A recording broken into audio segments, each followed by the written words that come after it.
हाँ भाई, good morning. सब बढ़िया हो? चलो, आज की अपनी कल्चर की पहली यूनिट शुरू करेंगे और उसका पहला चैप्टर देखेंगे। और जो भी संगणक भर्ती वाले स्टूडेंट्स हैं वो लिखना अभी फ़िलहाल तो कुछ भी नहीं है, सब कुछ आपकी बुक में लिखा हुआ ही है। जो बुक में नहीं हो वो पॉइंट साथ साथ ऐड करते जाएंगे अपन, है ना। और आज 11 बजे आपकी बुक आ जाएगी, अभी सर ने बताया 11 बजे तक किताब दे देंगे वो। चलो भाई, एक अच्छा सब्जेक्ट और बेहतरीन सब्जेक्ट जिसकी चर्चा आज अपन करेंगे। पहले 2 मिनट सब्जेक्ट पर बात कर लेते हैं, फिर इस सब्जेक्ट का ये टॉपिक शुरू करेंगे। आज का अपना जो सब्जेक्ट है ये राजस्थान, जो आपका सामान्य ज्ञान है, जनरल नॉलेज ऑफ राजस्थान। इस राजस्थान के सामान्य ज्ञान में हम एक सब्जेक्ट पर चर्चा करने जा रहे हैं और अपना ये जो सब्जेक्ट रहने वाला है आपका सब्जेक्ट होगा राजस्थान की कला और संस्कृति। अब जब भी मेरा चेहरा देखोगे आपको एक ही बात याद आएगी, कल्चर वाले सर आगे है ना। और जब भी मैं पहली क्लास पढ़ाने जाता हूँ तो बच्चों को यकीन ही नहीं होता कि ये सर है क्या, ये भी पढ़ने आए होंगे। पहली बात तो ये होती है ना। तो पढ़ाऊंगा खूब तुम्हें जोरदार तरीके से। अब देखो, इसमें अपन इस सब्जेक्ट को पढ़ रहे हैं तो पहले तो दोनों शब्दों का अर्थ पता होना चाहिए। कला किसको कहते हैं और संस्कृति किसको कहते हैं। कला का शाब्दिक अर्थ होता है प्रतिभा, जिसको अपन हुनर कह सकते हैं। और ज्यादा से ज्यादा मैं इसको अंग्रेजी में बोलूं तो बड़ा बेहतरीन शब्द है, इसको अपन टैलेंट कह सकते हैं। अब आज मैं आपको ये सब्जेक्ट पढ़ा रहा हूँ, इस सब्जेक्ट को मैं कैसे पढ़ाऊंगा, आप मेरे द्वारा पढ़ाए गए शब्दों को कैसे समझोगे। अगर मेरे समझाने की कला मेरे अंदर है तो ये मेरी क्या है, प्रतिभा या हुनर। अगर मैं आज पढ़ाता नहीं और कोई गाना गाने वाला म्यूजिशियन होता, संगीतकार होता और मैं कोई गीत गाता, आप कहते क्या गजब की प्यारी आवाज है यार, गजब गाता है, तो आपको क्या लगता है उस बंदे के अंदर क्या गजब का टैलेंट है। अगर मैं यही मेरा रोल बदलता और मैं अगर डांस करता और नृत्य ऐसा डांस करता कि आप सब भूल जाते कि क्या गजब नाचे सर, गजब बेहतरीन डांस किया, तो आप क्या कहते हैं, गजब का टैलेंट है। ये किस में पढ़ते हैं अपन, कला में। एक आपका शब्द होता है संस्कृति, इस संस्कृति का अर्थ होता है प्रथा। अभी जैसे मैं आपको पढ़ाने आया, जैसे मैं स्टेज पे चढ़ा, आप लोगों के दिमाग में एक बात तो आ गई कि चलो ये सर है और इनसे हमें पढ़ना है। मैंने आपसे गुड मॉर्निंग बोला, आपने भी उसका रिप्लाई किया, कितना अच्छा लगा। ये अपनी क्या है, संस्कृति। आज अपन घर परिवार में रहते हैं तो अपने माता पिता का सम्मान क्यों करते हैं, इसलिए करते हैं कि हमारे वो संस्कार है, वो हमारी संस्कृति है। हमारा समाज कैसा है, किस प्रकार के कपड़े पहनता है, किस प्रकार के आभूषण पहनते हैं, किस प्रकार की राजस्थान में जनजातियां हैं, किस प्रकार से हम राजस्थान में देवी देवता संतों को मानते हैं, कैसे हमारे त्योहारों को अपन मानते हैं। भले अपन अलग अलग धर्मों से संबंध हो लेकिन फिर भी अपन सारे धर्मों से संबंधित त्योहार भी मनाते हैं। कौन से अपने राजस्थान में मेले होंगे, वो तमाम चीजें आपके सामने होगी इस सब्जेक्ट से रिलेटेड। ये आपकी कला और संस्कृति का केवल परिचय। तो कला का अर्थ होता है प्रतिभा या हुनर और संस्कृति का अर्थ क्या होता है, प्रथा। एक सवाल बताना चाहूंगा और बड़ा जबरदस्त और शानदार सवाल। अगर मैं आपसे एक नॉर्मल सवाल पूछूं, क्या आप बताओ मुझे, राजस्थान सरकार ने राजस्थान की सांस्कृतिक राजधानी का दर्जा किसको दिया, कल्चरल कैपिटल ऑफ राजस्थान। बहुत ही गजब का और शानदार सवाल, कोई बता सकता है। अभी आपके दिमाग में तुरंत जयपुर आ रहा होगा, लेकिन जयपुर तो राजस्थान की राजधानी है। मैंने ये तो पूछा ही नहीं, मैंने क्या पूछा आपसे, सांस्कृतिक मतलब एक ऐसा जिला जो किसी समय में कल्चर को ज्यादा बढ़ावा देता था। और आज भी राजस्थान के 39 जिलों में अगर उसका देश देखा जाए परिदृश्य, तो आज भी कल्चर सबसे ज्यादा उसमें है। ध्यान रखना, राजस्थान की कल्चरल कैपिटल, सांस्कृतिक राजधानी की अगर मैं बात करूं तो आप एक सवाल ध्यान रखना, ये कौन सा जिला है, जोधपुर। अगर राजस्थान की राजधानी पूछे तब तो आंसर जयपुर देना है, राजस्थान की सांस्कृतिक राजधानी पूछे तब आंसर देना जोधपुर। एक सवाल और बताओ, देखें आपसे पूछा जाए राजस्थान की औद्योगिक राजधानी किसको कहते हैं, इंडस्ट्रियल कैपिटल, बताओ देखें। कोटा। किसी समय में कोटा उद्योगों के लिए जाना जाता था, इसलिए कोटा को अपने राजस्थान की औद्योगिक राजधानी बनाया गया।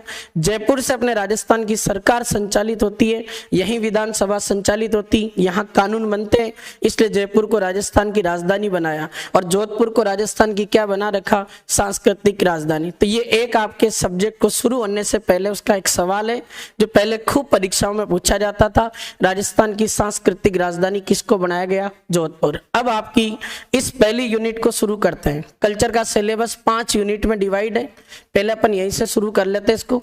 स्थापत्य कला, अब लिखने में इसने एक शब्द लिख दिया लेकिन इसका तो बहुत गहरा अर्थ है, इसको एक बार पढ़ते हैं अपन अच्छे से, क्या क्या इसका मीनिंग होता है। अगर अपन देखें स्थापत्य कला, आर्किटेक्चर, राजस्थान में स्थापत्य कला जो है ना, पहले तो ये पता होना चाहिए कि इसका अर्थ क्या होता है। याद है किसी को अर्थ क्या होती है स्थापत्य कला? बताओ, थोड़ा बहुत याद हो तो। कोई बात नहीं, मैं बताता हूँ, देखो ध्यान दो। स्थापत्य कला का अर्थ होता, अपने राजस्थान में जो भी भवन बने उन भवन निर्माण को किस प्रकार से बनाया गया, किस स्टाइल में आपने भवन का निर्माण किया, उस भवन निर्माण की शैली को आपके राजस्थान में क्या कहते हैं भाई? स्थापत्य कला कहते हैं। दिमाग में एक तुरंत सवाल आ रहा होगा, स्थापत्य जो कला है इसमें हम कौन कौन से चैप्टर पढ़ने वाले हैं? या मैं आपको 7 चैप्टर पढ़ाऊंगा। एक तो हम राजस्थान के दुर्ग पढ़ेंगे, एक हम ये दुर्ग का ही मीनिंग होता है गढ़ किले, एक आपका टॉपिक होता है राजस्थान कल्चर में स्थापत्य कला में महल स्मारक, जिसको हम पैलेस भी कहते हैं अंग्रेजी में, और एक आपके होता है भवन। फिर इसके बाद आपके 3rd नंबर चैप्टर जो है उसका नाम आता है राजस्थान की छतरियां, ये पढ़ेंगे। फिर स्थापत्य कला में मैं आपको पढ़ाऊंगा राजस्थान की हवेलियां, इसका अध्ययन करेंगे। एक आपका स्थापत्य कला में चैप्टर आता है जल स्थापत्य कला, जहां अपन बावड़ियों की बात करेंगे, कुछ बेसिक अपने कुएं हैं, तालाब है, उनको देखेंगे। 2 चैप्टर और आपके आते हैं, एक आपका आ जाता है चैप्टर मंदिर, और एक आपका लास्ट चैप्टर बच जाता है मस्जिद है। मतलब आपके आर्ट एंड कल्चर सिलेबस की सबसे बड़ी यूनिट ये स्थापत्य कला है, जिसको लगभग अपन 25 से 30 घंटे तक पढ़ने वाले हैं। और खूब ये 7 चैप्टर आपके सामने, और कितने क्वेश्चन इसके पूछे जाते हैं परीक्षा में आप ध्यान रखना।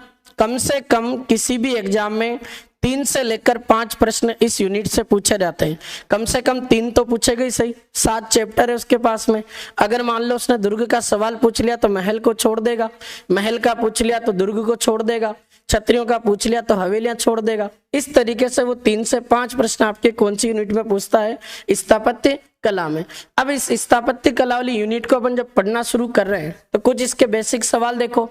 अगर आपसे मैं सवाल पूछूं कि अपने भारत में सबसे ज्यादा भवन किस शासक के समय बने, इसलिए उसको भारतीय स्थापत्य कला का जनक माना जाता है। बहुत प्यारा और जबरदस्त सवाल है, याद रखिएगा भाई। भारतीय स्थापत्य कला का जनक अगर आपसे पूछे तो एक मुगल शासक को माना जाता है, उसका नाम आता शाहजहां, जिसको इतिहास में आपके एक नाम से और जाना गया, और इसको क्या कहते हैं अपन? खुर्रम कहते हैं। तो भारतीय स्थापत्य कला का जनक तो कौन हो गया? शाहजहां या खुर्रम। अगर मैं इसमें अगले सवाल की बात करूं तो आपको ध्यान रखना है, ऐसा सवाल बनाकर पूछेगा और कई बार परीक्षा में आया हुआ।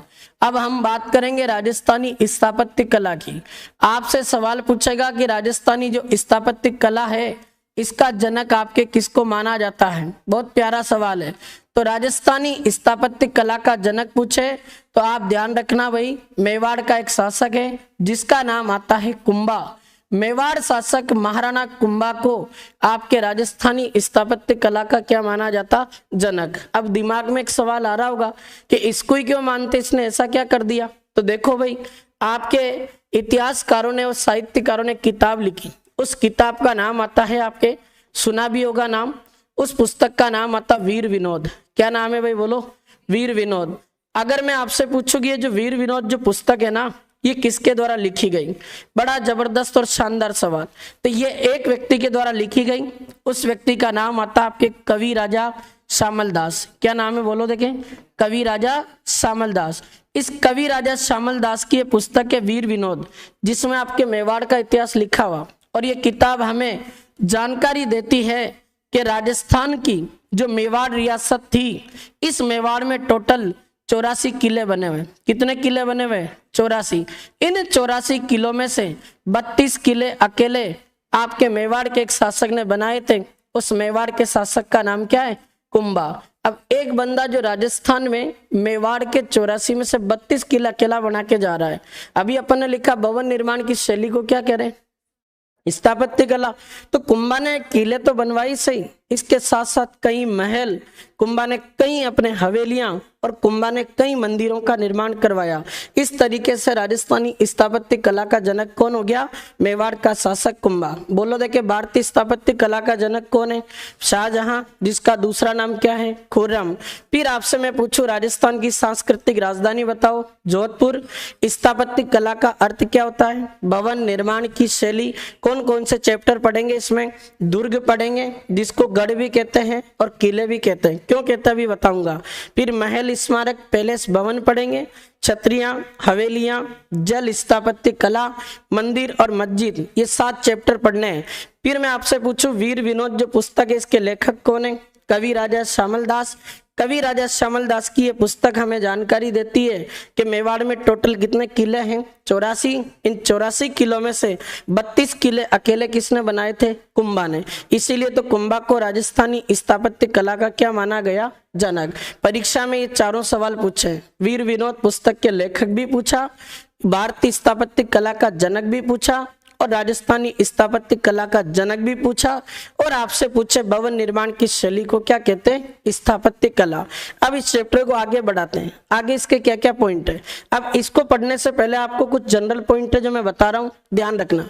अब आपके चैप्टर शुरू होता है और स्थापत्य कला का पहला चैप्टर शुरू कर रहे हैं। पहले चैप्टर का नाम क्या है आपके? दुर्ग, गढ़, किले। इस चैप्टर को पढ़ना है भाई। अब देखो, सबसे पहले तो हमें पता होना चाहिए कि दुर्ग कहते किसको हैं और गढ़ किसको कहते हैं और किले किसको कहते हैं। तीनों शब्द को समझना है। दुर्ग की अगर मैं परिभाषा लिखूं तो बहुत जबरदस्त और शानदार तरीके से इसको समझना अपन को। दुर्ग कहते किसको है? कोई भी ऐसी इमारत या भवन, इसको ऐसे लिख सकता हूं मैं परिभाषा में, वह भवन जिसमें सुरक्षा के पर्याप्त संसाधन उपलब्ध हो। वह भवन जिसमें सुरक्षा के पर्याप्त संसाधन उपलब्ध हो उसे अपन क्या कहते हैं भाई? दुर्ग कहते हैं। सुरक्षा के पर्याप्त संसाधन उपलब्ध हो, इसे आपके राजस्थान में क्या कहा गया भाई? दुर्ग। अब आप कहोगे ऐसा क्यों? मान लो कि कोई भी एक व्यक्ति ने दुर्ग बना दिया, क्यों बना रहा भाई वो दुर्ग? मान लो कोई राजा है और एक रियासत में अधिकार है इसका। इस राजा का क्या कर्तव्य बनता है कि मैं जहां शासन कर रहा हूं ना, मेरी जनता को सुरक्षा कैसे मिले, मैं जहां शासन कर रहा हूं वहां मेरा परिवार कैसे सुरक्षा महसूस करे। अब कोई भी एक राजा अगर खुले में रहेगा तो कोई भी आक्रमणकारी इसका धन वगैरह लूट के लेकर चला जाएगा आसानी से। इसको बचने के लिए क्या करना चाहिए? ऐसी इमारत बनानी चाहिए जो पूरी सुरक्षा के अंदर बंद हो, चारों तरफ से पैक हो, कोई भी राजा की अनुमति के बिना उस इमारत के अंदर एंट्री नहीं कर सके, और वो इमारत इतनी मजबूत हो कि उसमें टोटल पर्याप्त संसाधन हो। अब मान लो कि किसी आक्रमणकारी ने दुर्ग को 1 महीने तक घेर लिया और आप दुर्ग के अंदर बैठे हो, तो आप तो भूखे प्यासे मर जाओगे। आपको क्या करना पड़ेगा? जब आप उस इमारत को बना रहे हैं तो सबसे पहले पूरी व्यवस्था करनी पड़ेगी। पानी के लिए आपको सुरक्षित पानी के जलाशय बनाने पड़ेंगे, भले तालाब बनाओ, कुएं बनाओ, बावड़ी बनाओ, भले आप कुछ भी करो। फिर उसके बाद आप क्या करोगे? दुर्ग में बैठे हो तो राजा के परिवार को रखने के लिए अलग से महल बनाओ। फिर आपके परिवार पे कभी संकट आ जाए और दुर्ग को जीतने लग जाए आक्रमणकारी, तो आपके परिवार को आप सुरक्षित कैसे पहुंचा सकते हो? गुप्त सुरंगें बनाओ जिससे उस रास्ते से अपन निकलकर अपने परिवार को आसानी से बचा सके। ये सब आपके क्या होते हैं? पर्याप्त संसाधन। पर्याप्त संसाधन का मतलब है कि राजा ऐसी इमारत बनाए जिसके अंदर जलाशय का निर्माण किया गया हो, महलों का निर्माण किया गया हो, गुप्त सुरंगों का निर्माण किया गया। ऐसी इमारत जिसमें सुरक्षा के पर्याप्त संसाधन है, उस इमारत को अपन क्या कहते हैं? दुर्ग। अब इन 3 शब्दों में क्या अंतर है? दुर्ग किसको कह रहे हैं और गढ़ किसको कह रहे हैं और किला किसको कह रहे हैं? तीनों शब्द को देखना है आपको। इन तीनों का अगर मीनिंग देखें, इन तीनों में सबसे जो बड़ी इमारत होती है उसको कहते हैं दुर्ग। ये आपके सबसे उच्च श्रेणी की इमारत है, इसके अंदर कोई भी कमी नहीं होती है। तो सबसे उच्च श्रेणी की इमारत जो आपके पर्याप्त सुरक्षा के संसाधन उपलब्ध रखती हो उसे अपन क्या कह रहे हैं भाई? दुर्ग। अगर दुर्ग से वो इमारत थोड़ी छोटी है पर किले से बड़ी है तो इसका मतलब कह सकते बीच वाली इमारत है। तो मध्यम श्रेणी की जो इमारत होती है उसे अपन कहते हैं गढ़, और इस गढ़ से छोटी आपकी जो इमारत होती है निम्न श्रेणी की, उस निम्न श्रेणी की इमारत को आपके दुर्ग की लैंग्वेज में आपके किस शब्द से संबोधित किया जाता है? उसको कहते हैं अपन किला। ये परीक्षा में कोई सवाल नहीं पूछे जाते, पर ये अपनी नॉलेज के लिए अपन को याद होना जरूरी है। तो ऐसी इमारत या ऐसा भवन जिसमें राजा के लिए सुरक्षा के पर्याप्त संसाधन उपलब्ध हो क्या कहलाता है? दुर्ग। दुर्ग सबसे उच्च श्रेणी की इमारत है और मध्यम श्रेणी की इमारत को गढ़ कहते हैं, और निम्न श्रेणी की इमारत को क्या कहते हैं अपन? किला कहते हैं। आगे देखो और क्या क्या सवाल बनते, खूब गजब के सवाल बनते। अगर मैं आपसे पूछूं कि भारत में सर्वाधिक दुर्ग कहाँ स्थित है, बहुत ही जबरदस्त और शानदार सवाल आपके सामने। भारत में सर्वाधिक दुर्ग अगर पूछे तो आपको ध्यान रखना है महाराष्ट्र में है। कहाँ है भाई? महाराष्ट्र। तो नंबर 1 रैंक पर महाराष्ट्र है, दूसरे नंबर पर आपका एमपी है, मध्य प्रदेश, और आपके राजस्थान का स्थान है कौन सा? तीसरा। अब कोई सवाल बना के पूछ ले आपसे कि दुर्ग की दृष्टि से राजस्थान का पूरे भारत में कौन सा स्थान है भाई? तीसरा स्थान है। पहला स्थान महाराष्ट्र, सेकंड स्थान एमपी और थर्ड रैंक किसकी है? राजस्थान। अब देखो यहां भी गजब का सवाल पूछेगा। अगर मैं इस राजस्थान की बात करूं तो राजस्थान की ऑल इंडिया जो ओवरऑल रैंकिंग देखा जाए तो ओवरऑल जो इसकी रैंक है वो पूरे भारत में कौन सी आई भाई? Third number. अब यहां से 2 सवाल बनते हैं। अगर आपसे सवाल ऐसे बना के पूछे कि राजस्थान में भी आप बताओ सर्वाधिक दुर्ग कहाँ है और सबसे कम दुर्ग कहाँ है, बहुत जोरदार सवाल है। सर्वाधिक दुर्ग अगर आपसे पूछे तो आप रिप्लाई करना जयपुर। कहाँ है भाई? राजस्थान में, जयपुर में। जबकि आपसे पूछा जाए कि राजस्थान में सबसे कम यानी न्यूनतम जो दुर्ग है वो आपके कहाँ है, तब आपको रिप्लाई करना है और इस प्रश्न का आंसर देना आपको श्री गंगानगर। बन गए 3 सवाल। बोलो देखिए एक बार, दुर्ग की दृष्टि से राजस्थान का भारत में कौन सा स्थान? तीसरा। राजस्थान में सर्वाधिक दुर्ग वाला जिला कौन सा? जयपुर। न्यूनतम दुर्ग वाला जिला बताओ? श्री गंगानगर। राजस्थानी स्थापत्य कला का जनक कौन है? कुंभा। फिर आपसे पूछे कि भारतीय स्थापत्य कला का जनक शाहजहां या खुर्रम। स्थापत्य कला का अर्थ क्या होता है बताओ देखिए? भवन निर्माण करने की शैली क्या कहलाती है? स्थापत्य कला। और आपसे पूछे ऐसी इमारत या ऐसा भवन जिसमें पर्याप्त सुरक्षा के संसाधन उपलब्ध हो, उस इमारत को क्या कहते हैं? दुर्ग। दुर्ग के 2 मीनिंग और होते हैं, इसको गढ़ भी कहते हैं, किले कहते हैं। दुर्ग इमारत में देखा जाए तो सबसे उच्च श्रेणी होती है, मध्यम श्रेणी की इमारत को गढ़ कहते हैं और निम्न श्रेणी की इमारत को किला कहते हैं। फिर बताओ वीर विनोद जो पुस्तक है वो किसकी है? कवि राजा श्यामल दास की है। उस किताब के अनुसार मेवाड़ के महाराणा कुंभा ने मेवाड़ के 84 में से कितने किले बनाए? 32। और राजस्थान की सांस्कृतिक राजधानी पूछे तो जोधपुर। सारे सवाल याद हो गए। अब आगे देखो और आगे पढ़ते हैं। अगर मैं आपसे सवाल पूछ रहा था कि पूरे भारत में राजस्थान का 3rd स्थान, लेकिन राजस्थान में 1st स्थान जयपुर और सबसे निचला स्थान गंगानगर। ये आपके सर्वाधिक दुर्ग जयपुर में और न्यूनतम दुर्ग वाला जिला श्री गंगानगर। आगे देखो आगे क्या सवाल बनता है, बड़ा जबरदस्त और शानदार सवाल पूछेगा। हम एक व्यक्ति का नाम पढ़ने जा रहे हैं, उस व्यक्ति का नाम आता है आपके चाणक्य। क्या नाम है भाई? चाणक्य। इसको इतिहास में 2 नामों से और जाना गया, इसको विष्णुगुप्त भी कहते हैं और इसको भारतीय इतिहास में कौटिल्य के नाम से भी जाना गया। इसके बारे में पढ़ना है। अगर इस चाणक्य की बात करें, इस विष्णुगुप्त कौटिल्य की बात करें, ध्यान रखना भाई, इसकी एक पुस्तक है और इसकी बुक का नाम क्या है? तो आपको ध्यान रखना है इसकी पुस्तक का नाम है अर्थशास्त्र। अब जैसे मैं किताब लिखूंगा ना, आपके दिमाग में आएगा कि अर्थशास्त्र ये तो इकोनॉमिक्स है या तो पैसों का लेन देन का मामला होगा। तो थोड़ा ध्यान रखना, परीक्षा में सवाल पूछा अर्थशास्त्र जो पुस्तक है इसकी विषय वस्तु बताओ।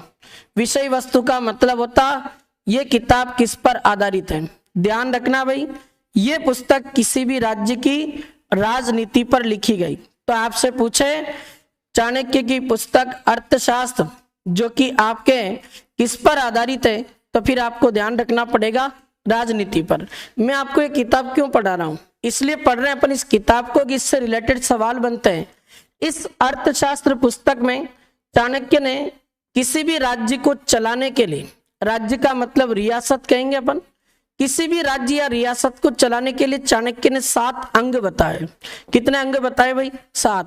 कि कोई भी एक व्यक्ति किसी भी राज्य को या रियासत को चला सकता है अगर उसके पास में 7 चीजें हो। तो 7 अंग बताए जिसे चाणक्य का सप्तांग सिद्धांत कहते हैं। क्या कहते हैं इसको बोलो? चाणक्य का सप्तांग सिद्धांत। अब देखो कितना प्यारा सवाल बनेगा। चाणक्य का सप्तांग सिद्धांत कहते हैं आप कहोगे गुरुजी 7 तो बताए, पर एक बार नाम तो बता दो 7 कौन कौन से हैं, हमें भी तो पता लगे। अब उनको देखें। 7 आपके चाणक्य के सप्तांग सिद्धांत में कौन कौन से अंग आते हैं। किसी भी राज्य को चलाना है तो आपको किसकी आवश्यकता होगी, एक लीडर की, मतलब राजा। अगर आपका राज्य है तो राजा तभी संभव है जब उसके पास में कौन हो, जनता। अगर उस राजा को जनता की सुरक्षा और परिवार की सुरक्षा करनी है और राज्य को बचाना, तो किसकी आवश्यकता होगी, सेना की। जब उसकी सेना बन गई तो सेना को चलाने वाला बंदा होना चाहिए। सेना को चलाने वाले व्यक्ति को क्या कहेंगे, सेनापति, कमांडर, जिसको चाणक्य ने अमात्य शब्द से भी संबोधित किया। 4 हो गए, राजा, जनता, सेना, सेनापति। फिर चाणक्य क्या कहता है कि यह सब तब संभव है जब उस राजा के पास में क्या हो, कोष या खजाना। मुझे एक बात बताओ, एक राजा की सेना में कोई व्यक्ति भर्ती होगा तो उसको पैसा नहीं मिलेगा तो वो क्यों जुड़ेगा। अगर जनता की सुरक्षा नहीं करोगे तो क्यों जुड़ेगा। काम करवाओ आप, तो आपके पास में क्या होना चाहिए, कोष या खजाना। फिर ये सब कुछ है, फिर भी इसके अलावा आपको भाई मित्र भी चाहिए। अगर मान लो आप यहाँ बहुत शक्तिशाली राजा बने और चारों तरफ से आपके दुश्मन हैं, मुझे एक बात बताओ, क्या आप सक्सेस हो जाओगे, क्या नहीं हो सकते ना। कभी भी आपको ये सारे दुश्मन एक साथ मिलकर घेर सकते हैं और यहाँ के आक्रमण कर दे और आपको ऑन द स्पॉट निपटा दे, तो आपको तो मरना पड़ेगा। तो आपको आपके जितने भी आस पड़ोस में रियासत या राज्य हैं, तब आपको क्या चाहिए, मित्र। मित्र की जरूरत पड़ेगी। फिर इसके बाद चाणक्य कहता है कि 7वां अंग आपके पास में होना चाहिए, क्या, दुर्ग। कि कोई भी एक राजा किसी भी राज्य को तब बचा पाएगा, उसकी जनता की सुरक्षा तब कर पाएगा, सेनापति और अपने कोष खजाने मित्र को बचा पाएगा अगर उसके पास में क्या है, तो दुर्ग है। अब देखो, इसमें जो चाणक्य ने 7 अंग बताए, इस दुर्ग को चाणक्य ने सबसे महत्वपूर्ण अंग माना। अब सवाल बना के पूछ सकता है ना, चाणक्य के सप्तांग सिद्धांत में सबसे महत्वपूर्ण अंग किसको माना गया, दुर्ग को। और बोलो देखे 7 अंगों के नाम क्या क्या हैं, बोलो। फर्स्ट नंबर राजा, सेकंड नंबर जनता, थर्ड नंबर सेना, फोर्थ नंबर सेनापति, क्या कहते हैं इसको, अमात्य भी कहते हैं, 5 नंबर कोष या खजाना, और 6 नंबर मित्र, 7वां दुर्ग। और सबसे महत्वपूर्ण अंग कौन है, दुर्ग। 7 अंग बताए, इसलिए इसे चाणक्य का क्या कहते हैं, सप्तांग सिद्धांत। और ये जानकारी हमें कौन सी किताब में मिली, अर्थशास्त्र पुस्तक में मिली, जिसकी विषय वस्तु क्या है, राजनीति है। और ये किताब किसकी है, चाणक्य, विष्णुगुप्त, कौटिल्य की। यहां तक अपन पहुंच गए। आगे ध्यान से सुनो, ये चाणक्य की जो पुस्तक है अर्थशास्त्र, इसमें इसने 7 अंग दे दिए जिसको सप्तांग सिद्धांत कह रहे हैं, जिसमें महत्वपूर्ण अंग दुर्ग को बताया। अब ध्यान से सुनो, इस अर्थशास्त्र पुस्तक में चाणक्य ने दुर्ग के 4 प्रकार बताए। कितने प्रकार बताए, 4। अब आप कहोगे कि गुरुजी 4 प्रकार तो बता दिए, पर ये बताओ कौन कौन से, तभी तो याद रहेंगे। बता देता हूं चारों प्रकार, ध्यान से सुनो। चाणक्य के अनुसार दुर्ग के 4 प्रकार होते हैं। एक दुर्ग होता है, उसे कहते हैं जल दुर्ग, जिसको एक नाम से और जाना जाता, और इसको अपन कहते हैं औदुक दुर्ग। औदुक दुर्ग अपने जल दुर्ग का ही पर्यायवाची माना जाता है। दूसरा देखो, अगर आपसे पूछे दुर्ग का दूसरा प्रकार बताओ, चाणक्य ने कहा कि एक दुर्ग होता है दानवन। कैसा दुर्ग होता है, दानवन। फिर चाणक्य ने कहा कि तीसरा कौन सा है, चाणक्य कहता कि एक आपका दुर्ग होता है, वो होता है आपके वन दुर्ग। और चाणक्य ने एक प्रकार और बताया, उसे कहते हैं अपन गिरि दुर्ग, जिसे हम एक नाम से और जानते हैं, और उसे कहते हैं पार्वत दुर्ग। अब देखो 4 प्रकार बताइए, पहले नाम बोलो देखें एक बार। जल या औदुक दुर्ग, दूसरा दानवन, तीसरा वन, और चौथा गिरि या पार्वत। अब आप कहोगे कि इनका मीनिंग क्या होता है, समझ में नहीं आया ये तुम। 4 तो बता दिए, पर चारों को बताओ तो सही क्या होता। लो देखो, कोई भी ऐसा दुर्ग जो किसी जलाशय के किनारे बना हो, जलाशय का मतलब किसी नदी के किनारे हो, किसी 2 नदियों के संगम पे हो, कोई झील के किनारे हो, कोई बावड़ी तालाब के किनारे हो, तो ऐसे दुर्ग को क्या कहते हैं, जल या औदुक। राजस्थान में इसके 10-12 उदाहरण है, मैं पढ़ाऊंगा आगे जब गागरोन पढ़ेंगे ना, तब गागरोन दुर्ग झालावाड़ का 2 नदियों के संगम पर, याद है। एक नदी का नाम है आहू और एक नदी का नाम है काली सिंध। विश्व का सर्वश्रेष्ठ जल दुर्ग माना जाता गागरोन, जो झालावाड़ में दो नदियों के संगम पर है, एक का नाम है आहू और एक का काली सिंध। आप सबने चित्तौड़गढ़ दुर्ग का नाम खूब सुना। चित्तौड़गढ़ दुर्ग भी दो नदियों के किनारे है, एक नदी का नाम है गंभीरी, एक नदी का नाम है बेड़च, दोनों नदियों के तट पर है। वो भी किस प्रकार का दुर्ग है? जल दुर्ग। और देखो, एक बेसरोडगढ़ दुर्ग है आपका चित्तौड़ में, दो नदियों के संगम पर है, एक नदी का नाम है चंबल, एक नदी का नाम है बामणी, दो नदियों के संगम पर, यानी वो भी कैसा दुर्ग है? जल दुर्ग। अभी वाहन चालक में एक सवाल आया, शेरगढ़ दुर्ग राजस्थान में दो हैं, एक बारां जिले में, एक धौलपुर में। धौलपुर वाला चंबल नदी के किनारे, बारां वाला परवन नदी के किनारे। राजस्थान का कोटा दुर्ग चंबल नदी के किनारे है। ये अपने जितने उदाहरण बोल रहा हूं सब किस प्रकार के उदाहरण हैं? जल दुर्ग। क्या समझ में आया? ये आपके पूरा लिखा हुआ बुक में जल दुर्ग किसको कहते हैं? तो ये आपके इसमें लिखा कौटिल्य के अनुसार दुर्ग के चार प्रकार, दुर्ग के चार प्रकार होते हैं। इसमें जो इसने लिखा था इसने शुक्र नीति के अनुसार लिख दिया, कोई बात नहीं। आप तो ये देखो, ये लिखा ऐसा दुर्ग जिसके चारों तरफ जल भरा हो या जल की मात्रा हो, जल दुर्ग कहलाता।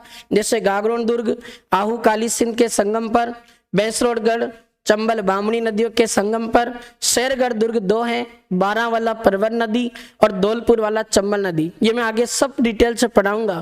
फिर देखो दूसरा नाम लिखा हुआ, क्या लिखा है? धानवन। धानवन का अर्थ क्या होता? मरुस्थल या रेगिस्तान। ऐसा दुर्ग जो रेगिस्तान या मरुस्थल में हो। अब राजस्थान का पश्चिमी भाग क्या कहलाता? मारवाड़। और इस पूरे मारवाड़ के क्षेत्र में क्या फैला हुआ? मरुस्थल।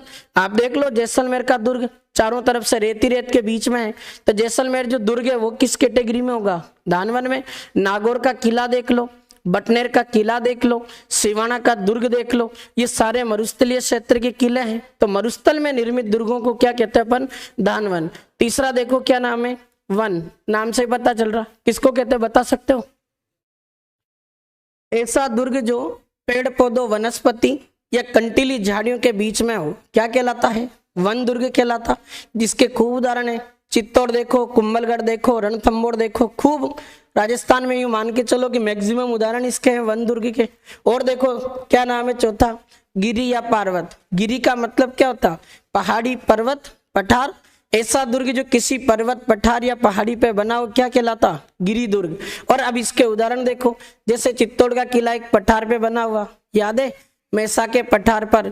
जोधपुर का मेहरानगढ़ दुर्ग एक पहाड़ी पे बना हुआ, चिड़ियाटुक पहाड़ी।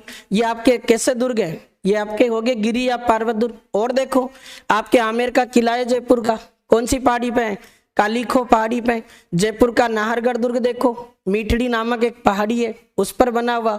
जयपुर का जयगढ़ दुर्ग देखो, चील का टीला ईगल पहाड़ी पे बना हुआ। ये सारे दुर्ग किसके उदाहरण है?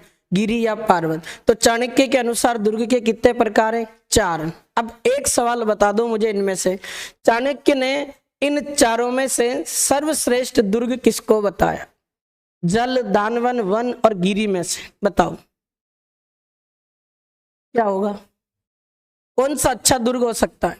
आप मुझे बताओ ऐसा दुर्ग जो किसी जलाशय के किनारे हो। आप बताओ नदी जब पानी खत्म हो जाएगा तब सूख गई, उसके बाद आक्रमणकारी आसानी से उसको जीत सकता है। मरुस्थल या रेगिस्तान में आक्रमणकारी दिन लग जाएंगे पर कैसे भी करके पहुंच जाएगा। और वन दुर्ग जंगल के बीच में है तो हो सकता है आक्रमणकारी सेना को आदेश दे और पूरा जंगल कटवा दे, 2 महीने लग जाएं, फिर उसके बाद में किसको जीत ले? वन।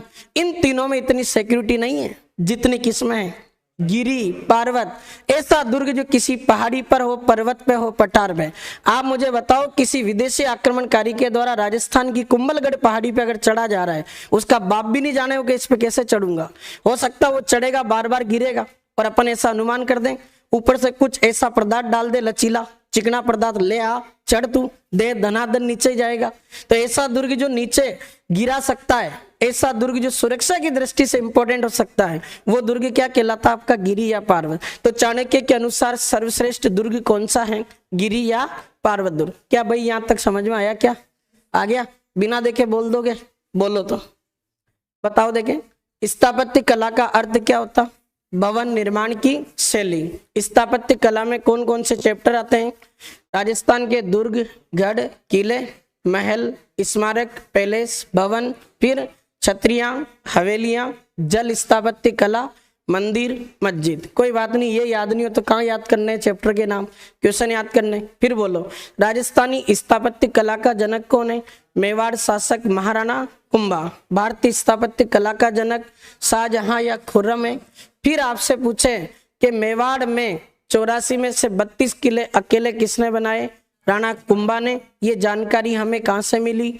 वीर विनोद पुस्तक से मिली। किसकी पुस्तक है? कवि राजा श्यामल दास की। फिर आप मुझे बताओ, राजस्थान का दुर्ग के मामले में पूरे भारत में कौन सा स्थान है? तीसरा। पहला स्थान महाराष्ट्र का, दूसरा एमपी का और तीसरा राजस्थान का।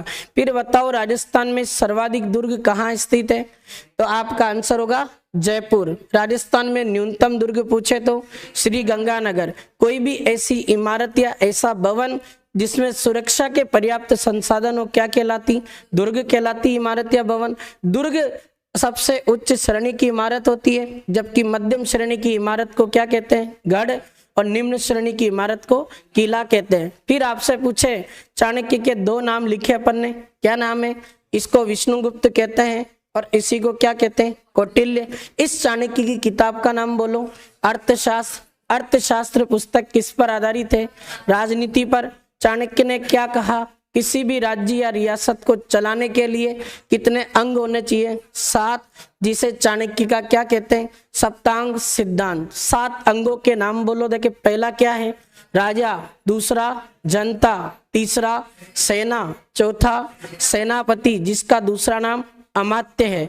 फिर आपसे पूछे, 5वां कोष या खजाना, धन या पैसा होना चाहिए। फिर उसके बाद में छठा मित्र होने चाहिए और 7वां दुर्ग। चाणक्य के इन 7 अंगों में सबसे महत्वपूर्ण अंग किसको माना गया?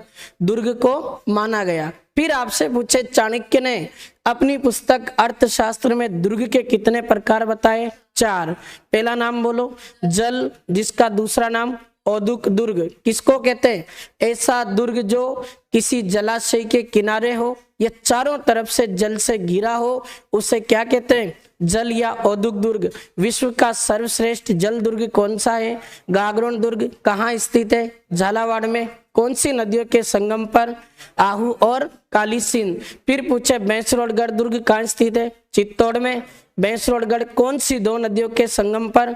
चंबल और बामणी। और खुद चित्तौड़ 2 नदियों के तट पे है। क्या क्या नाम है? गंभीरी और बेड़च। और फिर पूछे, 12 वाला शेरगढ़ दुर्ग किसके किनारे है? परवन नदी के किनारे। धौलपुर वाला शेरगढ़ बताओ, चंबल के किनारे। कोटा का दुर्ग किसके किनारे है? चंबल के किनारे। ऐसे ही जालोर का किला है जो सुकड़ी नदी के किनारे। ये सारे दुर्ग बता दिए। फिर चाणक्य ने दूसरा प्रकार बताया, किसको? दानवन दुर्ग। दानवन का अर्थ क्या होता? रेगिस्तान या मरुस्थल। ऐसा दुर्ग जो रेगिस्तान या मरुस्थलीय क्षेत्र में निर्मित हो, क्या कहलाता? दानवन। ये तक पूछा सवाल परीक्षा में। और राजस्थान में दानवन दुर्ग का सबसे बेस्ट एग्जाम्पल राजस्थान का जैसलमेर दुर्ग है। उसके बाद अलावा और भी हैं, जैसे नागौर का किला, बटनेर का किला, हनुमानगढ़, सिवाना दुर्ग। ये सारे आपके इसमें आते हैं दानवन दुर्ग में। फिर हमने पढ़ा तीसरा इसकी कैटेगरी वन दुर्ग। किसको कहते हैं? ऐसा दुर्ग जो पेड़ पौधों के बीच में, वनस्पति कंटीली झाड़ियों के बीच बना हो, क्या कहलाता? वन दुर्ग। खूब उदाहरण इसके, जैसे चित्तौड़, कुंभलगढ़, रणथंभौर, खूब सारे जहाँ जहाँ जंगल पेड़ पौधे हैं वो इसके उदाहरण है। फिर आपसे पूछे, ऐसा दुर्ग बताओ जो किसी पर्वत, पठार या पहाड़ी पर निर्मित हो, क्या कहलाता? गिरी या पर्वत। और चाणक्य के अनुसार इन दुर्ग के चारों प्रकार में सर्वश्रेष्ठ दुर्ग किसको माना गया? गिरी या पर्वत दुर्ग। जितना पढ़ाया उसका 5 मिनट में रिवीजन है। और आप अगर ऐसे पढ़ते गए तो मैं जिस दिन पढ़ाऊंगा ना क्लास, उसी दिन याद हो जाएगा। बस क्लास में तब याद होता है जब अपना ध्यान यहाँ हो। और तुम लिखने में रह जाओगे ना, तो इस क्लास को दोबारा चला के भी लिख सकते हो, पर मैं दोबारा तुम्हारे सामने नहीं आऊँगा। इसलिए मैं एक ही बार आऊँगा, एक ही बार इतना जोरदार पढ़ो कि याद रह जाए। ठीक है? यहाँ तक कोई दिक्कत है क्या? चलो, बहुत अच्छी बात, धन्यवाद। अब मैं अगले पॉइंट की इसमें बात करूंगा। अभी उसको देखेंगे, ये 9 प्रकार कौन कौन से आ रहे हैं। थोड़ा सा अब यहाँ ध्यान दो। आपके महाभारत काल की बात है और एक व्यक्ति का नाम आता आपके, उनका नाम है शुक्राचार्य। शुक्राचार्य ने, इन्होंने अपनी शुक्र नीति दी। इनकी एक किताब है या इनका ग्रंथ कह सकते हैं अपन, उसका नाम है शुक्र नीति। शुक्राचार्य की शुक्र नीति में दुर्ग के कितने प्रकार बताए गए? 9। अब देखो चाणक्य तो बेचारा है ना 4 प्रकार बता के गया था। यहाँ शुक्राचार्य आए, इन्होंने कहा कि ना मुन्ना ना, इससे काम नहीं चलेगा, अभी मैं और बता रहा हूँ, और इन्होंने 5 और बता दिए, तो 4 और 5 कितने हो गए? 9। अब देखो कौन कौन से इसमें 9 प्रकार के दुर्ग हैं, ये भी आपको ध्यान रखना। पहले मैं नाम लिख देता हूं ताकि आपको थोड़ा ध्यान रहे। 4 तो चाणक्य के हैं, सेम टू सेम है, बोलते जाओ। देखे पहला जल या औदुक दुर्ग, दूसरा बोलो देखें दानवन दुर्ग, जो दुर्ग मरुस्थल में हो उसे दानवन कहते हैं। तीसरा बोलो देखें ऐसा दुर्ग जो पेड़ पौधों के बीच में हो उसको कहते हैं वन दुर्ग। और चौथा देखना ऐसा दुर्ग जो किसी पहाड़ी पर, पठार पर या पर्वत पर बना हो उसको कहते हैं गिरी या पर्वत दुर्ग। यहाँ तक थोड़ी कोई दिक्कत है? ये तो चारों समझ लिए ना। अब आगे वाले 5 कौन कौन से बताए वो ध्यान से सुनो। पहले सबके नाम लिख दूं फिर एक एक को समझाऊंगा। एक दुर्ग बताया शुक्राचार्य की शुक्र नीति में, एरण दुर्ग। अभी बताऊंगा इसका अर्थ क्या होता है। इस एरण के अलावा शुक्राचार्य की शुक्र नीति में एक दुर्ग बताया गया, पारिक दुर्ग। फिर यहाँ से इस शुक्राचार्य की शुक्र नीति में एक दुर्ग का प्रकार बताया गया और उसका नाम आता है आपके पारिद दुर्ग। वो पारिक है और ये पारिद दुर्ग है। शुक्राचार्य की, अच्छा गलत लिख दी की गिनती, ये 7 नंबर है। और एक आपके इसमें 8 नंबर जो दुर्ग का नाम बताया उसने कहा एक दुर्ग होता है सैन्य दुर्ग। और सुनो शुक्राचार्य की शुक्र नीति में 9वां जो प्रकार बताया गया वो दुर्ग होता है आपके सहाय दुर्ग। क्या नाम है भाई? सहाय। अब देखो ये तो मैंने नाम लिख दिए। शुक्राचार्य की शुक्र नीति में 9 प्रकार के दुर्ग होते हैं। 4 तो चाणक्य वाले हैं, 5 अलग है। पहले 5 के नाम बोल लो एक बार। एरण दुर्ग बोलो, एरण दुर्ग। दूसरा पारिक दुर्ग, तीसरा पारिद दुर्ग, चौथा सैन्य दुर्ग, 5वां सहाय दुर्ग। अब इनके अर्थ को समझो। एरण दुर्ग किसको कहते हैं? कोई भी ऐसा दुर्ग जो किसी जंगल के बीच में हो और उसके अलावा वो किसी पहाड़ी पर बना हो। मतलब मैं उसको ऐसा कह सकता हूं, जंगल के बीच में मतलब कैसा दुर्ग है? वन। पहाड़ी मतलब मैं क्या कह सकता हूं? गिरी। ऐसा दुर्ग जो वन और गिरी दोनों का मिश्रण हो उस दुर्ग को आपके कहा जाता है एरण। राजस्थान पुलिस कांस्टेबल 2018 में सवाल था, एरण दुर्ग की परिभाषा पूछी। अब इसकी मैं ऑथेंटिक एक परिभाषा जो लिखता हूं, कोई भी ऐसा दुर्ग जिसका निर्माण कंटीली झाड़ियों के बीच में किया गया। मुझे एक बात बताओ, कंटीली झाड़ी एक पौधे या पेड़ का प्रकार है कि नहीं है? है। तो इसका मतलब ये वन दुर्ग का उदाहरण। ऐसा दुर्ग जो कंटीली झाड़ियों के साथ साथ उस दुर्ग में जहां वो बना हो उस पर क्या हो? कंकर पत्थर हो। अब मुझे एक बात बताओ, कंकर और पत्थर अपन को कहाँ मिलेंगे? जहां आपके पहाड़ी इलाका होगा, पर्वतीय इलाका होगा। तो ऐसा दुर्ग जो कंटीली झाड़ियों और कंकर पत्थरों के मध्य बना हो उस दुर्ग को आपके राजस्थान में क्या कहते हैं? एरण। या फिर ऐसे याद रख लो, वह दुर्ग जो वन और गिरी दुर्ग दोनों का मिश्रण हो क्या कहलाता है? एरण। आप कहोगे कि सर इसका कोई बेस्ट एग्जाम्पल बताओ। अपने राजस्थान में इसके खूब उदाहरण है, लेकिन आप सर्वश्रेष्ठ उदाहरण को ध्यान रखना। और इस सर्वश्रेष्ठ उदाहरण में आपके किला आता है, उसका नाम है रणथंभौर दुर्ग। और ये रणथंभौर का जो दुर्ग है ये आपके कहाँ स्थित है? सवाई माधोपुर। ये अभी वाहन चालक में आया था सवाल कि राजस्थान में रणथंभौर दुर्ग कहाँ स्थित है। इससे सीधा सवाल नहीं हो सकता, सवाई माधोपुर। ये एरण दुर्ग का राजस्थान में सर्वश्रेष्ठ एग्जाम्पल माना जाता। इसका उदाहरण तो चित्तौड़ भी है। चित्तौड़ के चारों तरफ खूब सारी पेड़ पौधे लगे हुए। चित्तौड़ का दुर्ग मेसा के पठार पे है, तो वो भी ये विशेषता रखता। पर अपन बात कर रहे हैं सर्वश्रेष्ठ उदाहरण की, तो वो कौन है? रणथंभौर दुर्ग जो कहाँ स्थित है? सवाई माधोपुर। अगला देखो ना, देखें ये क्या लिखा हुआ भाई? पारिक। थोड़ा ध्यान देना, पारिक का मतलब होता कोई भी ऐसा दुर्ग जिसके चारों तरफ क्या बनी हो? खाई। अब इसको समझो, ये आपका मान लो कि मैंने ये दुर्ग बना रखा यहाँ। अब ये दुर्ग तो बना लिया, पर इस दुर्ग को सुरक्षा देनी है, तो आप लोगों ने क्या किया? इसके चारों तरफ इसी बड़ी बड़ी खाइयां बना दी।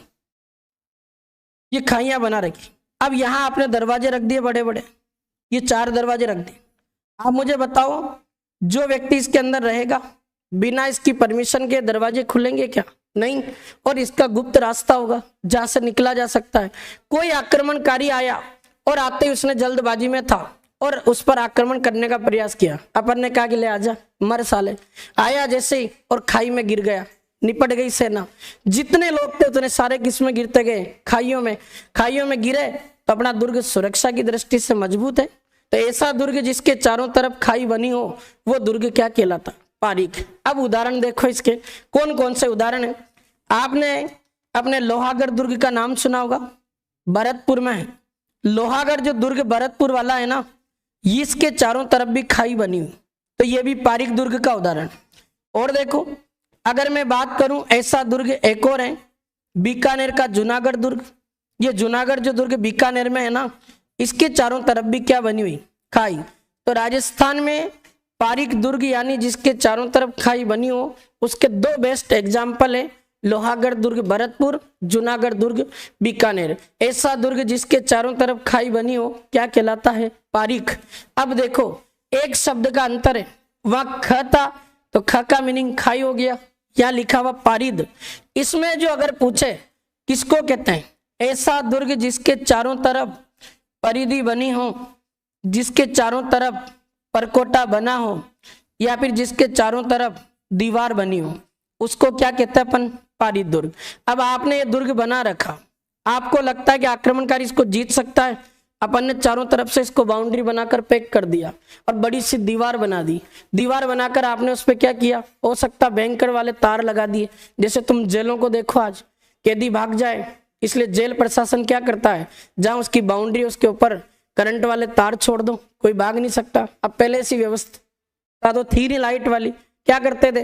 तो दुर्ग को बचाना है तो उसके चारों तरफ परकोटा बना दो बाउंड्री और चारों तरफ सेना लगा दो। कोई आक्रमणकारी आएगा तो बाउंड्री को तोड़ के तो कैसे कूदेगा? और बाउंड्री ऐसी नहीं होती थी, दुर्ग से भी ऊंची बनाई जाती थी। अब दीवार पे आप चढ़ सकते हो क्या? कोई जानवर थोड़ी, छिपकली थोड़ी जैसे चढ़ जाएगा। आदमी चढ़ेगा तो उसके पैर भी फिसलेंगे, पैर फिसलेंगे तो नीचे गिरेगा, नीचे गिरेगा तो इसका मतलब आपका इमारत कैसा है? सुरक्षित है। ऐसा दुर्ग आपके राजस्थान में खूब है, पर इसका बेस्ट एग्जाम्पल कुंभलगढ़ है। अगर तुमने देखा हो कुंभलगढ़ दुर्ग ऐसा दुर्ग है जिसके चारों तरफ उसका परकोटा 36 किलोमीटर लंबा है। आदमी थक जाएगा, 36 किलोमीटर तो उसके चारों तरफ परकोटा है, उसकी दीवार है। जब उस दीवार पे आदमी इतना प्रयास कर लेगा तो वो थक के चला जाएगा। वो कुंभलगढ़ दुर्ग आपके राजस्थान में सबसे ज्यादा सुरक्षा की दृष्टि से आता है और वो पारिद दुर्ग में आता है। तो पारिद दुर्ग का सबसे बेस्ट एग्जाम्पल आपका हो जाएगा कुंभलगढ़ दुर्ग। कहाँ है कुंभलगढ़? राजसमंद में, याद रखना। अब देखो कौन सा दुर्ग है? सैन्य दुर्ग। नाम से पता चल रहा, कोई भी ऐसा दुर्ग जिसमें वीर सैनिक रहते हो। और राजस्थान का ऐसा कोई दुर्ग नहीं होगा जिसको बचाना है, जनता को बचाना है, खजाने को बचाना है तो सैनिक तो रखना पड़ेगा। तो ऐसा दुर्ग जिसमें सैनिक रहते हो उसको क्या कहते हैं? सैन्य दुर्ग। इसके खूब एग्जाम्पल चित्तौड़ ले लो, कुंभलगढ़ ले लो, जूनागढ़, आमेर, खूब सारे उदाहरण। तो ये आपका सैन्य दुर्ग है। ऐसा कोई बेस्ट एग्जाम्पल इसमें नहीं बना। ये देखो सहाय दुर्ग, ये भी बहुत अच्छा दुर्ग है। ऐसा दुर्ग जिसमें राजा के रिश्तेदार और उसके भाई बंधु रहते हो, जो हमेशा राजा की इमरजेंसी में काम आता हो। जैसे आज मान लो कि चित्तौड़ पे कोई संकट आ गया। आपने एक बात तो सुनी होगी कि मेवाड़ का एक राजकुमार था उदय सिंह, जिसकी सुरक्षा किसने की थी? माँ पन्नादाई ने। ये तो पढ़ के आए अपन। पन्नादाई अपने बेटे चंदन का क्या देती है? बलिदान, क्योंकि बनवीर उसको मारना चाह रहा था उदय सिंह को। माँ पन्नादाई का कितना बड़ा कलेजा था, खुद की संतान को रख दिया और उस राज्य रियासत के उस राजकुमार को बचा लिया। वो पन्नादाई उदय सिंह को बचाकर किस दुर्ग में लेकर गई थी? कुंभलगढ़ में। क्यों? क्योंकि मेवाड़ वालों ने चित्तौड़गढ़ दुर्ग पर जब संकट होता था तो संकट से बचने के लिए एक दुर्ग अलग से बना रखा था कुंभलगढ़, कि इमरजेंसी में अपन वहां जाके संकट के समय रहेंगे। सवाल आता मेवाड़ की संकटकालीन राजधानी कौन सा दुर्ग है? कुंभलगढ़। तो ऐसा दुर्ग जिसमें राजा के भाई बंधु उसके रिश्तेदार रहते हो, जो राजा की इमरजेंसी में सहायता करे, उस दुर्ग को क्या कहते हैं? सहाय दुर्ग। इसके खूब उदाहरण है अपने, और एक नहीं 50 उदाहरण राजस्थान में। ये आपके शुक्राचार्य की शुक्र नीति के अनुसार दुर्ग के कितने प्रकार है? 9। बताओ ऐसा दुर्ग जो जिसके चारों तरफ खाई वो क्या कहलाता? बोलो। पारीक। पारीक दुर्ग के 2 उदाहरण हैं, लोहागढ़ दुर्ग भरतपुर, जूनागढ़ दुर्ग बीकानेर। फिर आपसे पूछे ऐसा दुर्ग जिसके चारों तरफ दीवार परकोटा या अपने परिधि बनी हो क्या कहलाता? पारिद दुर्ग। इसका बेस्ट एग्जाम्पल अपने कुंभलगढ़। ऐसा दुर्ग बताओ जो कंटीली झाड़ियों और कंकर पत्थरों के बीच में बना हो, एरण दुर्ग कहलाता। एरण ऐसा दुर्ग है जो वन और गिरी दुर्ग का मिश्रण माना जाता। इसका बेस्ट एग्जाम्पल बताओ तो रणथंभौर दुर्ग। ऐसा दुर्ग जिसमें वीर सैनिक रहते हैं उसे क्या कहते हैं? सैन्य दुर्ग। और ऐसा दुर्ग जिसमें राजा के भाई बंधु उसके रिश्तेदार रहते हो वो कहलाता सहाय दुर्ग। अब एक सवाल, शुक्राचार्य की शुक्र नीति में दुर्ग के टोटल 9 प्रकार आपके सामने लिखे हैं। अगर क्वेश्चन बना के पूछे इन 9 में से सबसे बेस्ट दुर्ग किसको माना गया तो ध्यान रखना, शुक्राचार्य की शुक्र नीति के अनुसार सर्वश्रेष्ठ दुर्ग किसको माना गया है? सैन्य दुर्ग। क्यों माना इसने? इसने कहा कि अगर तुम्हारे पास में दुर्ग है और बहुत अच्छे सैनिक है तो तुम अपने दुर्ग को लड़कर भी बचा सकते हो, और तुम्हारे पास में दुर्ग तो बढ़िया है, लड़ने वाला कोई नहीं है तो क्या मतलब है? तो शुक्राचार्य की शुक्र नीति में सर्वश्रेष्ठ दुर्ग कौन है? सैन्य। अब एक सवाल देखो, ध्यान से सुनना। अपने राजस्थान में चित्तौड़गढ़ जो दुर्ग है, बहुत गजब का सवाल। ये राजस्थान का चित्तौड़गढ़ जो दुर्ग है इसकी बात कर रहा हूं मैं। इस दुर्ग को आपके राजस्थान में किलों का सिरमौर कहते हैं। क्या कहते हैं इसको? किलों का सिरमौर। अब यहाँ किलों का सिरमौर तो कह रहे हैं, लेकिन क्यों कह रहे हैं? अब थोड़ा ध्यान दो, जहां भी मैं सिरमौर शब्द का प्रयोग करूंगा ना उसका अर्थ होता है वो उस चीज में सबसे बेस्ट है, सबसे अच्छा है। जैसे नृत्यों का सिरमौर घूमर, ऐसे आपके राजस्थान में किलों का सिरमौर चित्तौड़। कोई तो कारण होगा क्यों कह रहे? इन 9 में से केवल इस कैटेगरी को छोड़ दो, दानवन को। मैंने क्या बताया? दानवन का मतलब होता है ऐसा किला जो किस में हो? रेगिस्तान में या मरुस्थल में निर्मित हो। क्या कहलाता वो? दानवन। क्या चित्तौड़ मरुस्थल में आता है क्या? नहीं, चित्तौड़ तो एक बहुत ही गजब का इलाका है जहाँ पे अपने खूब बरसात होती है और अपने खूब एग्रीकल्चर कृषि होती है। तो ये चित्तौड़ दानवन दुर्ग को छोड़कर बाकी 8 श्रेणियों में स्थान रखता है। आप कहोगे कैसे? बताओ, बता दूं एक एक। गंभीरी और बेडच 2 नदियों के तट पर है। कौन सी विशेषता? जल दुर्ग। ये ऐसा दुर्ग है जो मैसा के पठार पे बना हुआ। कौन सी विशेषता? गिरी या पार्वत दुर्ग। ऐसा दुर्ग है जो चारों तरफ से जंगल से घिरा हुआ। वन दुर्ग है। ऐसा दुर्ग है जिसमें वन और गिरी दोनों की विशेषता है। एरण भी है। ऐसा दुर्ग जिसमें खाई थोड़ी बहुत विशेषता इसमें दिखाई देती, तो ये भी इसकी विशेषता है चित्तौड़ की। ऐसा दुर्ग जिसकी सुरक्षा के लिए दीवार या परकोटा बना हुआ। कौन सी विशेषता? पारिद। और चित्तौड़गढ़ दुर्ग में वीर सैनिक रहते थे, सैन्य। चित्तौड़ की सहायता के लिए खूब दुर्ग बने, इसलिए इसको कहते हैं सहाय। केवल दानवन को छोड़कर चित्तौड़ शुक्राचार्य की शुक्र नीति के अनुसार 8 कैटेगरियों में स्थान रखता है, इसलिए चित्तौड़ के किले को क्या कहते हैं? किलों का सिरमौर। अब यहां तक पढ़ा, कोई प्रॉब्लम है क्या? नहीं। एक बार जितना पढ़ाया ना बिना देखे बोल दो तो याद रहे। अब मैं बिना देखे बुलवाता हूं, बोलते जाना। ये आपके सब लिखा हुआ देखो, सैन्य दुर्ग, सहाय दुर्ग। आपसे पूछा जाए भारतीय स्थापत्य कला का जनक कौन है? शाहजहां या खुर्रम? बोला करो थोड़ा। राजस्थानी स्थापत्य कला का जनक बताओ। महाराणा कुंभा। कहाँ का शासक है? मेवाड़ का। राणा कुंभा ने मेवाड़ के 84 में से कितने किले बनाए? 32 किले। ये जानकारी किस किताब से मिलती है? वीर विनोद। किसकी किताब है ये? कवि राजा श्यामल दास की। बताओ भवन निर्माण की शैली को क्या कहते हैं? स्थापत्य कला कहते हैं। फिर मैं पूछूं राजस्थान की सांस्कृतिक राजधानी बताओ। जोधपुर है। फिर आपसे सवाल पूछे ऐसी इमारत या ऐसा भवन जिसमें राज्य की सुरक्षा के लिए पर्याप्त संसाधन उपलब्ध हो, क्या कहलाता? दुर्ग कहलाता। दुर्ग सबसे उच्च श्रेणी की क्या होती है? इमारत होती है, जबकि गढ़ मध्यम श्रेणी की इमारत है और किला निम्न श्रेणी की इमारत है। फिर बताओ राजस्थान का पूरे भारत में दुर्ग की दृष्टि से कौन सा स्थान है? तीसरा। पहला स्थान महाराष्ट्र, सेकंड मध्य प्रदेश और थर्ड राजस्थान में सर्वाधिक दुर्ग वाला जिला बताओ। जयपुर। न्यूनतम दुर्ग वाला जिला श्री गंगानगर। फिर आपसे पूछे अपने चाणक्य के 2 नाम हैं, विष्णुगुप्त और कौटिल्य। इसकी किताब का नाम बोलो। अर्थशास्त्र। अर्थशास्त्र पुस्तक की विषय वस्तु बताओ। राजनीति पर आधारित। चाणक्य की एक किताब कहती है कि किसी भी राज्य को चलाने के लिए कितने अंग चाहिए? 7 अंग है, इसलिए ऐसे कहते हैं चाणक्य का सप्तांग सिद्धांत। बताओ पहला अंग कौन है? राजा। दूसरा जनता। तीसरा सेना। चौथा सेनापति।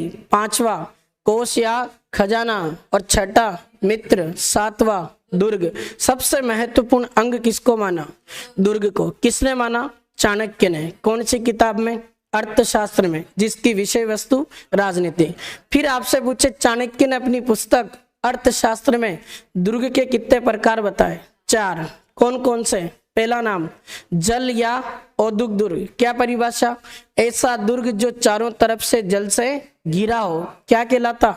जल दुर्ग। विश्व का सर्वश्रेष्ठ जल दुर्ग बताओ। गागरोन कहाँ स्थित है? झालावाड़ में। कौन सी नदियों के संगम पर? आहू और काली सिंध। बैसरोडगढ़ कौन सी नदियों के संगम पर? चंबल और बामणी। और चित्तौड़ कौन सी नदियों के तट पर है? गंभीरी और बेड़च। बारा का शेरगढ़ दुर्ग कौन सी नदी के किनारे? परवन। और धौलपुर का शेरगढ़ दुर्ग चंबल के किनारे। और कोटा का कोटा दुर्ग चंबल के किनारे। और जालोर दुर्ग सूकड़ी नदी के किनारे। फिर बताओ ऐसा दुर्ग जो पेड़ पौधों या कंटीली झाड़ियों के बीच में बना हो, वन दुर्ग कहलाता है। ऐसा दुर्ग जो रेगिस्तान या मरुस्थल में निर्मित हो, क्या कहलाता? दानवन। राजस्थान में दानवन दुर्ग का बेस्ट एग्जाम्पल जैसलमेर दुर्ग। और भी है, नागौर का किला, सिवाना दुर्ग, बटनेर का किला, खूब सारे। फिर अपन ने पढ़ा चाणक्य के अनुसार ऐसा किला बताओ जो किसी पर्वत पठार या पहाड़ी पे हो, क्या कहलाता? गिरी या पर्वत। चाणक्य ने इन 4 में से बेस्ट किसको माना? गिरी या पर्वत दुर्ग को माना। ये यहाँ तक पढ़ लिया। शुक्राचार्य ने शुक्र नीति में कितने प्रकार बताए? 9 में से 4 तो चाणक्य वाले, 5 अलग थे। 4 पढ़ लिए, तो 5वां बताओ।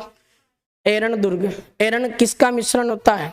वन और गिरी का। मतलब इसकी एक परिभाषा और पूछे तो ऐसा दुर्ग जो कंटीली झाड़ियों और कंकर पत्थरों के बीच हो, क्या कहलाता?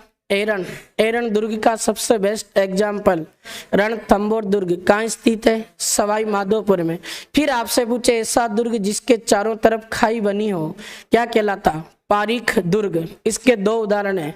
लोहागढ़ दुर्ग कहाँ स्थित है? भरतपुर में। और जूनागढ़ दुर्ग बीकानेर। ऐसा दुर्ग जिसके चारों तरफ परिधि परकोटा दीवार हो, क्या कहलाता? पारिद दुर्ग कहलाता। इसका राजस्थान में सबसे बेस्ट एग्जाम्पल कुंभलगढ़ दुर्ग कहाँ स्थित है? राजसमंद। फिर पूछे ऐसा दुर्ग जिसमें वीर सैनिक निवास करते हो, सैन्य दुर्ग कहलाता है। इसके खूब उदाहरण है। और ऐसा दुर्ग जिसमें राजा के रिश्तेदार भाई बंधु की सहायता के लिए हमेशा तत्पर रहते हो, क्या कहलाता? सहाय दुर्ग। और आपसे पूछे इस शुक्राचार्य की शुक्र नीति में सर्वश्रेष्ठ दुर्ग कौन सा है? सैन्य दुर्ग है। ये आपके दुर्ग के सारे पॉइंट बढ़ा दिए। अब इसके बाद कल पढ़ेंगे। यहाँ तक कोई दिक्कत हो तो मेरे से पूछ सकते हो आप, और कोई प्रॉब्लम नहीं होगी। समझ में सब आया होगा। अब ये टोटल चीजें तुम्हारी बुक में लिखी हुई मिलेगी तुम्हें। अभी 11 बजे बुक आ जाएगी संगणक की। यू डोंट वरी, पढ़ो आराम से। बस एक रिक्वेस्ट है, अच्छे से पढ़ो। जो चीज़ समझ में नहीं आए ना वो पूछो। आपका काम यही है पूछने का, ठीक है। धन्यवाद, मिलते हैं कल।